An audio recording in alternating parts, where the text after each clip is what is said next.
What's going on, Comic Nation? I'm your host, JaeRoar, and holy shit, I think we just hit the mother lode to figure out who is the villain for Batman vs. Superman. I just did a topic about this, stating that the guys who did the 3D and FX and all that good stuff, stating that Doomsday is not going to be the main villain. So if you haven't seen that video, I recommend checking that out because I talk about certain things in that are going to be in this video and you're going to be confused.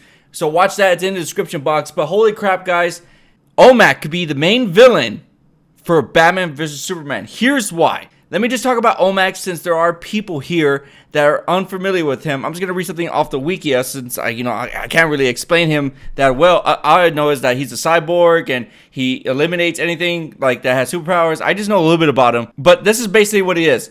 The OMACs, because there's more than one of them. The OMACs, which there are multiple of them, but there is one main one. The OMACs are cyborgs. Human bodies transform. Human bodies. Zod, okay? Human bodies transformed by a virus into living machines to assassinate any and all beings with superpowers. The virus was created from Brainiac 13 nanotechnology, which Lex Luthor could have got from Superman's ship, right? Just saying, because people were saying that Brainiac could be in there, which had been acquired by the U.S. Department of Defense. You guys see it, like, the government is into this as well, and Lex Luthor. So the U.S. Department of Defense and Lex Luthor are going to be working together to start this OMAC project. Also, OMAC plays a big part in Brother Eye. Now, I'm not going to take full credit of this. The people at Superhero Hype message boards had this cool theory how they were explaining things. They pretty much had a convincing agreement that Zack Snyder will be trying the OMAC into the LexCorp and with Lex Luthor. Perhaps one of the most visually compelling arguments comes in form of the LexCorp logo from the trailer and the art of OMAC from the comics, which share in the same color scheme. As you take the look where the color scheme is red, blue, white, the same thing as OMAC. Not only that, guys, Lex Luthor has been talking about a big project that's coming into LexCorp. If you guys haven't seen the viral videos has LexCorp have been doing, they've been doing like this campaign where they've been showing like LexCorp is the future and all that. Let me just read you something that Lex Luthor had to say about this certain project that they're working on. We're on the cusp of unveiling a technology that would change the world forever. It's about safety. This is a product that will protect you and everyone from the threats that you don't even know about yet.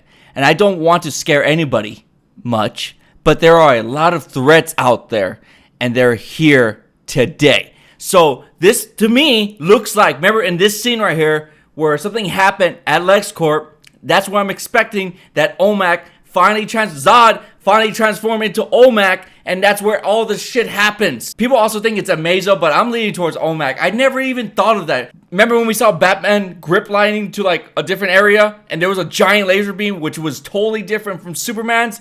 Yeah, OMAC is gonna be the main villain for Batman vs. Superman. I think it has more logical than anything out there. First, I thought it was Bizarro, but then this makes sense. The OMACs are cyborgs, human bodies. Well, technically Zod is not a human body, but human bodies transformed by a virus living into machines to assassinate all beings with superpowers. Now, I know what you're saying, that Batman doesn't have superpowers. So what? Lex Luthor can totally just change that up, and maybe OMAC just goes loose. This got me to thinking, take it as you want, but to me, in my opinion, everything just leads up to OMAC. Everything, just the color scheme, the laser beam on Batman, the human tissues that start off, then it starts with a virus, then they transform into OMAC. Why do you think they need Zod? To find things how they tick. They're gonna use them as like kind of like experiment. This scene where everything just goes chaos, there's something happened there. Something happened. So I don't know, guys. I think OMAC could be the main villain. Probably the most legit theory we ever had on this channel. God damn, that's just I'm just freaking out, man. I'm sweating because I'm like, holy shit, I never even thought of that. Like, I've heard of OMAC and I was like, I don't know. I don't think Zach would ever do that. It went down my, like, I forgot whose podcast I was on. I was on a podcast and they were just talking about villains and what about OMAC? Like, nah, that has to do a lot with Brother Eye and this and that. And then we never really thought about where everybody was leaning towards Bizarro and Doomsday. And then also another Kryptonian as well. But what are your guys' opinion on this? You know, Olmec has a lot of powers. He has flight, heat vision, invulnerability, metahuman database access. Like I said, he can look at anybody and see how they fight and see what their powers are. Also, he can shapeshift. So, shit. You know, supposedly that's when Trinity are going to come together to fight near the end. But thank you again, everybody, for watching. For more topics like this, please like this video. It really does help out my channel.